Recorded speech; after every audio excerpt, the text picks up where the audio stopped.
Good evening. हमारी class चल रही थी मिक्स ग्रामर की, जो कि हमने उसमें लगभग 20 क्वेश्चन पूरे कंप्लीट कर लिए थे। आज उससे आगे बढ़ेंगे हम।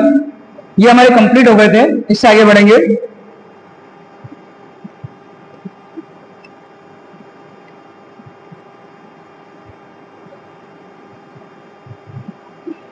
इसके बाद ये वाला क्वेश्चन हमारा था, इस पे डिस्कस करेंगे। सबसे पहले जो इसके ऑप्शन है ना, उसको देखेंगे। सम, एनी और मेनी। हमें ऑप्शन का मीनिंग समझ में आना चाहिए। बाकी सेंटेंस तो ये चेंज भी हो सकता है एग्जाम में, लेकिन अगर ऑप्शन आपको पता नहीं रहेगा तो आप वहां पे गलती करोगे। सम का मीनिंग होता है कुछ, एनी का मीनिंग होता है कहीं, और मैनी का मीनिंग भी होता है कहीं। मैं आपको इसमें एक ऑप्शन नहीं दे रखा है, लेकिन इसके साथ समझा देता हूं ताकि नेक्स्ट टाइम जब हम पढ़ेंगे ना तो आपको जल्दी समझ में आ जाएगा, है ना। एक आता है मच, सम, एनी, मैनी और मच। सम जो होता है ना, वो पॉजिटिव वाक्य के लिए होता है। किनके लिए? पॉजिटिव वाक्य के लिए। या फिर एक और बात करें तो ये जो होता है ना, ये ऑफर के लिए होता है, ठीक है। और एक और होता है रिक्वेस्ट के लिए। अगर हम किसी से कोई रिक्वेस्ट कर रहे हैं या ऑफर कर रहे हैं तो वहां भी सम का यूज करते हैं। एनी का यूज होता है बेटा नेगेटिव के लिए। किसी सेंटेंस में कोई नेगेटिव यानी कि नोट लगा हुआ है और ऑप्शन में आपको एनी लगा रखा है या एनी दे रखा है, तो आपको वहां पे एनी लगा देना है ना। एक और जगह ये आता है इंट्रोगेटिव में। कहां आता है? इंट्रोगेटिव में। इंट्रोगेटिव मतलब जहां पे कोई किसी प्रकार का ऑफर नहीं हो रहा है, कोई किसी प्रकार की रिक्वेस्ट नहीं हो रही है। हमने टेंस में देखा होगा ना कि डब्ल्यू वो जो do, does, is, are, am है ना, इंट्रोगेटिव वाले वर्ड वो सबसे आगे आ जाते हैं। जैसे लिखा हमने डीड, वो सबसे आगे आ जाते हैं और लास्ट में क्वेश्चन मार्क लग जाता है। तो ऐसे वर्ड के आगे क्या लगाओगे आप? एनी लगाओगे, ठीक है। अब बारी आती है मच और मैनी की, है ना। मच मैनी के लिए आपको एक चीज समझना पड़ेगी। एक वर्ड लिखता हूं मैं, थैंकिंग यू सो मच। मैंने ऐसा लिखा है ना। आप मुझे बताओ जरा, थैंकिंग यू का मतलब क्या होता है? आपका धन्यवाद। तो आप मुझे बताओ, क्या हम धन्यवाद को गिन सकते हैं कि कितना धन्यवाद किया उसने? नहीं गिन सकते। तो आप ये ध्यान रखना, जो मच है ना, इसका यूज जो होता है अनकाउंटेबल के लिए, यानी कि जिसको गिना नहीं जा सकते हैं, सॉरी, जिसको गिना नहीं जा सके उसके लिए क्या आएगा? मच आएगा, है ना, अनकाउंटेबल। और जिसको गिना जा सकता है उसके लिए क्या आएगा? Many countable. ये याद रखना अपने को, एक वर्ड याद रखना बस, thanking you so much. Tricks है याद रखने की। आप मच याद रख लोगे यानी कि थैंकिंग यू सो मच याद रख लोगे ना, तो आपको उस वर्ड का मीनिंग समझ में आ जाएगा। क्योंकि अधिकतर ये दोनों एक साथ रहते हैं। कौन से दोनों? ये दोनों एक साथ रहते हैं और ये दोनों एक साथ रहते हैं। तो इसका मैंने बता दिया आपको कि जब कोई सेंटेंस में नेगेटिव आ जाए तो, या नोट लगा हुआ आ जाए तो वहां एनी लगाना है। और किसी सेंटेंस में इंट्रोगेटिव बन रहा है, किसी प्रकार की कोई रिक्वेस्ट नहीं हो रही है, हेल्प ऑफर नहीं हो रहा है, तो आप वहां पे क्या लगाएंगे? एनी लगाएंगे, ठीक है। उसके बाद हम क्या करेंगे कि इसमें सम कब लगाएंगे? सम कब लगाएंगे कि जहां पॉजिटिव बात आ रही है और ऑफर हो रहा है, रिक्वेस्ट हो रही है। बेटा गेट लगा दीजिए, गेट लगा दीजिए। आप फिर अब क्लास में बैठ सकते हैं अगर देखना है आपको तो, ताकि लाइव क्लास है इसलिए, ठीक है। लाइट आ रही है यहाँ पे, लाइट गेट लगाइए, आपसे बोल रहे हैं। चलिए, सम एनी का यूज करना हम सीख रहे थे, हमने आपको बता दिया, ठीक है। पॉजिटिव वाक्य याद रखना जिसमें पॉजिटिव बात हो रही है, किसी प्रकार की नेगेटिव वाली बात नहीं हो रही है। ऑफर हो रहा हो किसी चीज में तो ध्यान रखना है अपने को। रिक्वेस्ट हो रही है तो अपने को क्या याद रखना है कि हमें सम का यूज करना है।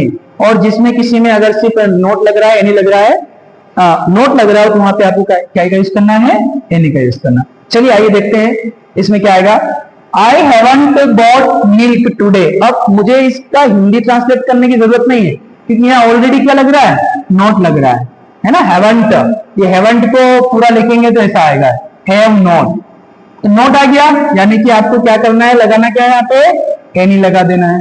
आया समझ में? चलिए आगे बढ़ते हैं। अगला है, वापिस से जो मैंने अभी समझाया ना, उसी में से जो सभी टॉपिक थे ना, जैसे आपको वापिस बता रहा हूं, जैसे देखो मैंने आपको सम, एनी, मच, मेनी सबका बता दिया कि मच का यूज होता है अनकाउंटेबल के लिए, जिसको गिना नहीं जा सकता उसके लिए मच आता है, जिसको गिना जा सकता है उसके लिए काउंटेबल आता है।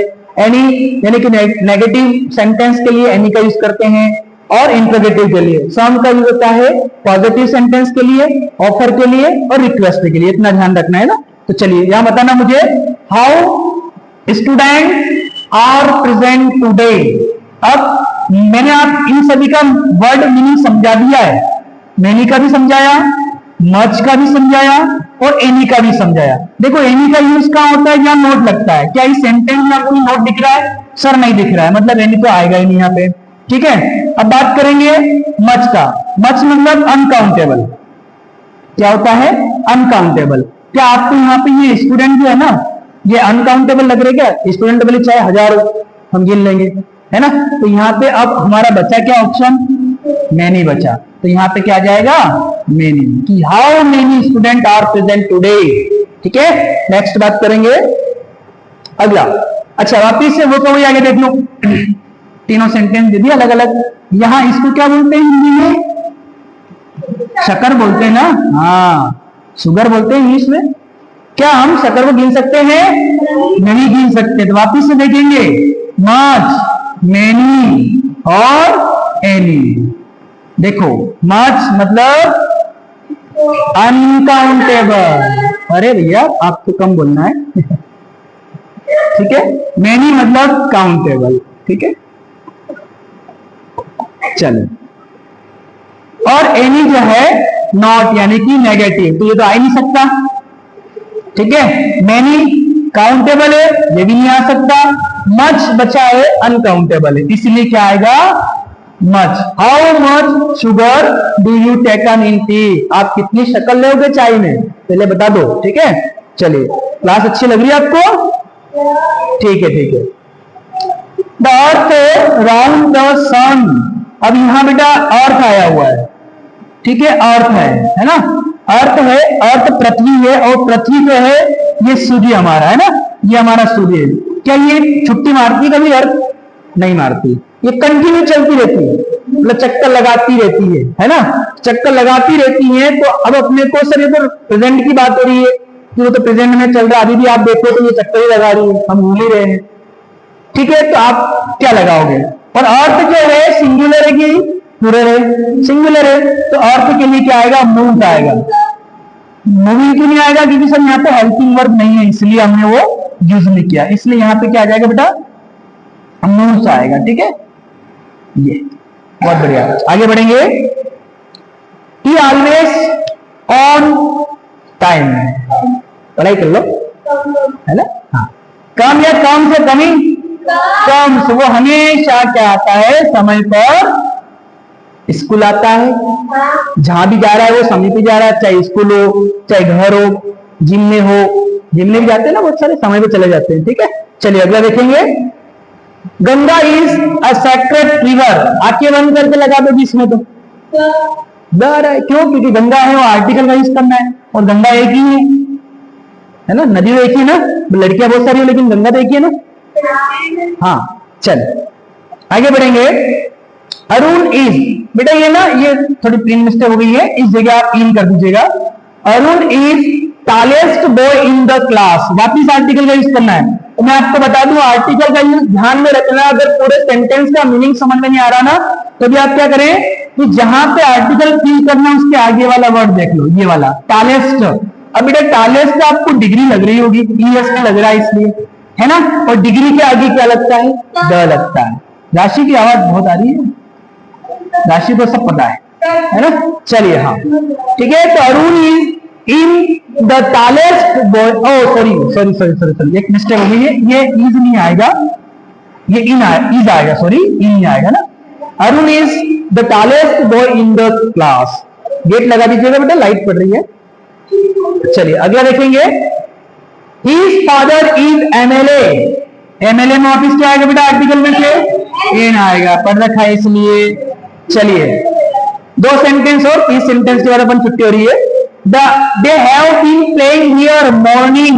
अब मैं बहुत बढ़िया, मैं पहले सेंटेंस बता दूं।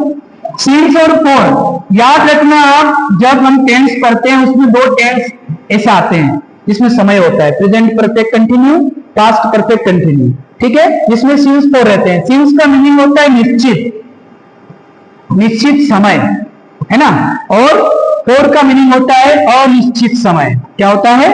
अनिश्चित समय, है ना। अब आप मुझे बताओ, ये जो सुबह है ना, ये एक दिन में कितनी बार आती है? एक बार आती है, यानी कि क्या हो गई? फिक्स हो गई, एक बार आएगी। अगले दिन आएगी लेकिन दिन पूरा चेंज हो रहा है, तारीख चेंज हो रही है ना, और वार भी चेंज हो रहा है, इसलिए ये निश्चित है। सुबह हो गई, जन्म से हो गया, 1997 से हो गया, 2010 से हो गया, ये सब फिक्स है। अब फॉर के लिए जैसे मैंने बोला 2 घंटे से, 2 घंटे भैया कौन से 2 घंटे? पता नहीं चल रहा ना, तो जिसमें समय का पता नहीं चलता उसके लिए फॉर आएगा, जो अनिश्चित होता है। जिसमें समय का पता चल जाता है वो निश्चित होता है, इसलिए क्या आएगा यहाँ पे? मॉर्निंग के आगे सिंस आएगा। ठीक है, आगे बढ़ेंगे, आज का लास्ट क्वेश्चन देखेंगे। We have been studying in the college 3 years, 3 साल से पढ़ रहा हूं भैया, कौन से 3 साल? पता ही नहीं, इसलिए यहाँ पे क्या आएगा? फॉर आएगा, क्योंकि ये अनिश्चित समय है इसलिए। ठीक है, ओके, थैंक यू। वीडियो अच्छा लगे और सेंटेंस समझ में आए तो इसको थोड़ा शेयर करिएगा, है ना, ताकि ऐसे बेसिक से बेसिक चीजें बच्चों को अच्छे समझ में आ जाए। ठीक है, बाय।